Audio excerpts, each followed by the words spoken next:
انگلیوں کا اشارہ کیسے کیا جائے، انگلیاں کہاں ملی رہیں، کہاں کھلی رہیں، کہاں پھیلی رہیں، یہ ساری کی ساری تفاصیل صحابہ کرام کے علم کے مطابق اور ان کی روایتوں کے نتیجے میں آج ہمارے پاس پہنچی ہے۔ یہ صحابہ کرام علم کے اتنے گہرے تھے کہ دوسروں کی مثالیں چھوڑ دیں، خود اماں عائشہ صدیقہ رضی اللہ تعالیٰ نے 200 صحابہ کرام پر استدراک کیا، یعنی ان کے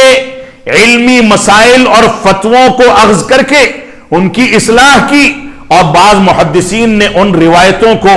ان مسائل کو کتابوں کی شکل میں جمع بھی کر دیا۔ یہ علم کی گہرائی تھی صحابہ کرام کی، اور تکلف بالکل کم کرنے والے۔ آئے فرش پر بیٹھ گئے، کہیں کھانا کھانے گئے تو جو کچھ ملا کھا کر کے رخصت ہو گئے۔ اللہ کے نبی صلی اللہ علیہ وسلم کی اور صحابہ کرام کی یہ حالت تھی کہ سواری پر بیٹھنے کے لیے باریاں بنا لیا کرتے تھے۔ یہ عالم تھا تکلف نہ ہونے کا کہ مسجد اقصی جو بدقسمتی سے ہمارے کرتوتوں کے نتیجے میں، سیاسی سمجھ بوجھ نہ ہونے کے نتیجے میں، اور دنیا میں دین سے دوری اختیار کرنے کے نتیجے میں ظالم یہودیوں کے ہاتھ میں ہے، اس مسجد اقصی کو فتح کرنے کے لیے جب عمر بن خطاب رضی اللہ تعالیٰ نکلتے ہیں، اور وہاں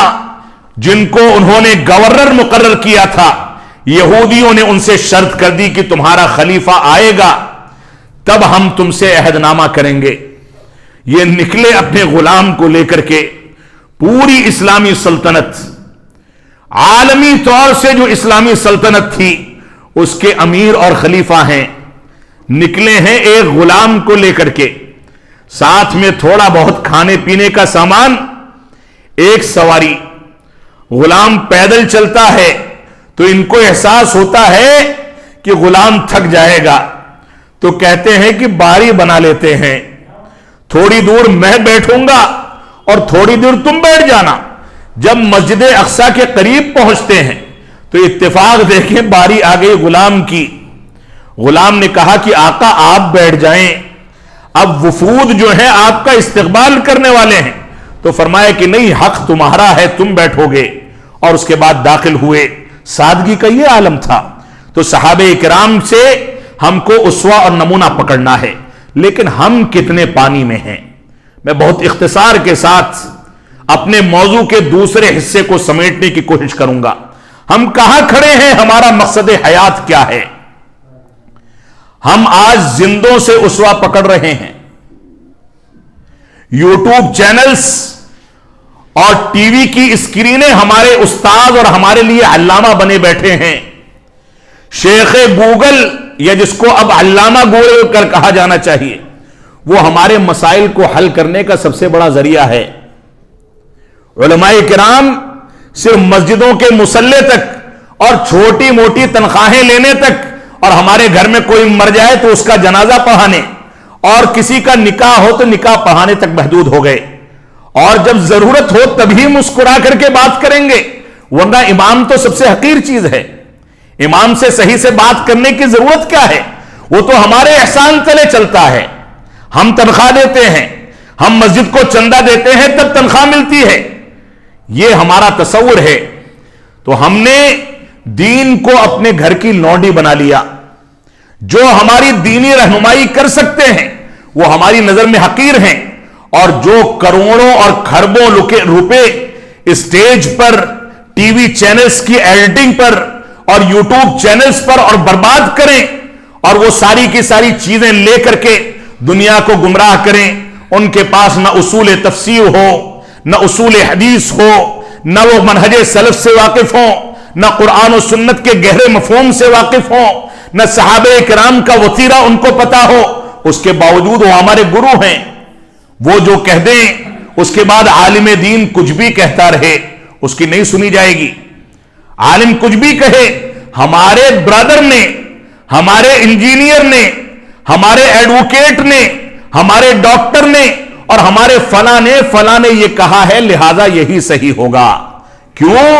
کیونکہ میک اپ کر کے بیٹھتا ہے، چہرہ بہت چمکتا ہے، لائٹیں سیدھے چہرے پر پڑتی ہیں، کہیں شکن نہیں آتی، بولتا ہے تو پسینہ نہیں نکلتا. مسجدوں سے اس کا تعلق نہیں ہے, اس کا تعلق اسٹیجوں سے ہے, اور اس کے اسٹیج لاکھوں لاکھوں روپے برباد کر کے ان مسجدوں کے کھاتے کاٹے جاتے ہیں, ان علماء کو محروم کیا جاتا ہے. مدارس اسلامیہ جو قرآن و سنت کی فیکٹریاں ہیں, جہاں سے قرآن و سنت کے حاملین اور اس کے دعات پیدا ہوتے ہیں, ان کے حقوق مار کر کے ان چیزوں کو چمکایا جاتا ہے, اور ہم سوچتے ہیں کہ ان سے علم حاصل کیا جائے. ہم نے اپنی کایا پلٹ دی ہے. ہم دنیا داری میں اتنے مگن ہو گئے کہ ہم کو دین بھی چمک دمک سے حاصل ہوتا ہے. ہم دنیا داری میں اتنے مگن ہو گئے کہ ہم عالم اور غیر عالم میں کوئی فرق ہی نہیں کر پاتے. ہم دنیا داری میں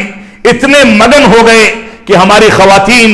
شادی شدہ ہوں یا غیر شادی شدہ, ان کے پرس میں اور ان کی جیبوں میں اب موبائل فون ہے. جب تنہائی میں بیٹھیں گی تو خرافات نکال کر کے دیکھیں گی, یوٹیوب دیکھا جائے گا, میوزک جس کو اللہ رب العالمین نے شیطان کے رنات قرار دیا ہے, شیطان کی آوازیں قرار دیا ہے, وہ میوزک ہمارے گھروں کی زینت بن گیا. صلاۃ عشاء کے بعد سے ہمارے کھانے پینے کے انتظامات شروع ہوتے ہیں. آدھی رات نہاری میں اور نلوں میں گزرتی ہے, اور اس کے بعد بقیہ رات یوٹیوب اور سوشل میڈیا پر گزرتی ہے, اور صلاۃ فجر کی اذان کا وقت دیکھ کر کے 5 منٹ پہلے ہم سو جاتے ہیں. یہ ہماری زندگی کی مکمل تعبیر ہے. اللہ کی قسم, اگر یہی صورتحال ہم نے اختیار کر لی تو بابری مسجد تو ہاتھ سے گئی, دوسری مسجدیں بھی جائیں گی. ان مسجدوں کو آباد کر دیں, توحید کے تقاضوں کے مطابق چلیں, میوزک اور فضول چیزوں کو چھوڑ دیں, موبائل فون کا ضروری حد تک استعمال کریں, غیر ضروری چیزوں میں اس کو کنارے کر دیں. ضرورت نہ ہو تو سادے ہینڈ سیٹ استعمال کریں, اور سوشل میڈیا والی چیزوں سے بچیں. تب جا کر کے ہماری زندگی میں کامیابی ہوگی. ہماری صورتحال تو یہ ہے کہ مسجد میں موبائل لے کر کے آتے ہیں, اور نماز کے درمیان اس میں گھنٹی بج جاتی ہے, اور گھنٹی میں کیا ہے؟ میوزک ہے. جس شیطان کو اللہ رب العالمین نے ذلیل و خوار کر کے رادے درگاہ کر دیا, اسی شیطان کے ہتھ کنڈے آج ہماری مسجدوں میں داخل ہو چکے. ہم اس میں میوزک رکھتے کیوں ہیں؟ ایسی چیزیں اختیار کیوں کرتے ہیں جن چیزوں کو اسلام نے حرام قرار دیا؟ ہماری خواتین, ہماری بچیوں کے بارے میں اس بات پر غور و تدبر کریں کہ شادیوں سے پہلے یہ بات بالکل عام ہوتی جا رہی ہے کہ اسی موبائل فون کو اختیار کرنے اور اس کے بیجا استعمال کے نتیجے میں ہمارے خاندانوں کی بچیاں, جو خاندان کی عزت و آبرو ہیں, جو خاندان کا وقار ہیں, وہ شادی سے پہلے نہ جانے کتنے لڑکوں سے تعلق میں آ چکی ہوتی ہیں, اور کتنی ایسی بچیاں ہیں جو ماں باپ کی مرضی کے بغیر ان کے خوابوں کو ادھورا چھوڑ کر کے بھاگ کر کے غیر مسلم لڑکوں سے یا مسلمان لڑکوں سے شادیاں کرتی ہیں. اللہ کے نبی صلی اللہ علیہ وسلم فرماتے ہیں, جس نے بغیر محرم, بغیر ولی کی مرضی کے شادی کی, گویا وہ لڑکی کدا و کدا زانیہ ہے, زانیہ ہے, زانیہ ہے. لیکن ہمارے معاشرے میں اس کو فقہی جواز بھی دے دیا گیا کہ بچی ولی کی مرضی کے بغیر بھاگ کر کے شادی کر سکتی ہے. اللہ کے نبی صلی اللہ علیہ وسلم نے اس کو حرام قرار دیا, ہم نے جواز کا فتویٰ دے دیا. ہم نے سوشل میڈیا, موبائل فون, موجودہ دور کے جدید وسائل, ٹیلی ویژن, انٹرنیٹ, کمپیوٹر, لیپ ٹاپ اور جو بھی جدید وسائل ہیں, ان کے بیجا استعمال کے نتیجے میں اپنی بڑھاپے کی چین کی نیند کو خود ادھورا کر دیا ہے. جو ہمارے بچے بڑھاپے میں ہمارا سہارا بن سکتے تھے, وہ ہماری جوانی ہی میں ہم سے بھاگ کر کے شادیاں کر رہے ہیں. یہ صورتحال ہے. وہ غیر مسلم جو دنوں رات قرآن مجید کی توہین کریں, وہ غیر مسلم جو دنوں رات رسول اکرم صلی اللہ علیہ وسلم کو گالیاں دیں, وہ غیر مسلم جو اسلام کا ٹھٹھا اور مذاق اڑائیں, ہماری بچیاں نکل کر کے ان سے شادیاں کریں, گھروں سے بھاگ کر کے ان کے گھروں کی زینت بنے,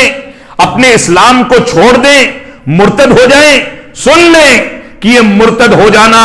یہ اسلام سے بھاگ جانا، یہ اسلام کو، یہ رب کائنات کو نقصان نہیں پہنچا سکتا، ہم بذات خود اپنے آپ کو نقصان پہنچاتے ہیں۔ اور اس بات کو سمجھ لیں کہ اگر ماں باپ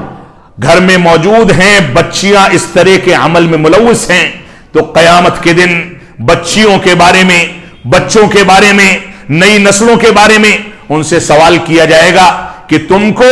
رب کائنات نے جو مال و دولت دیا تھا، جو پیسہ دیا تھا، کیا اسی لیے دیا تھا کہ نئی نسلوں کو بگاڑنے کے وسائل پیدا کیے جائیں،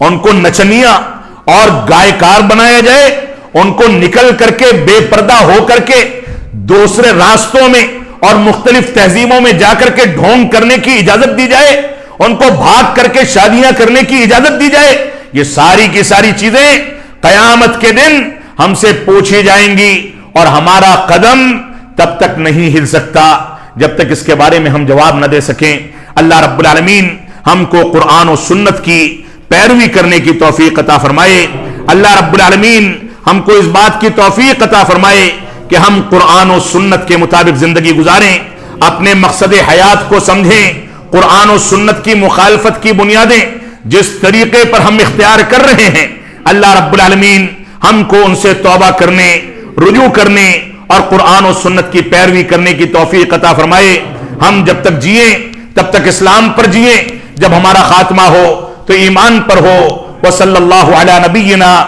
محمد وعلی آلہ وصحبہ وسلم۔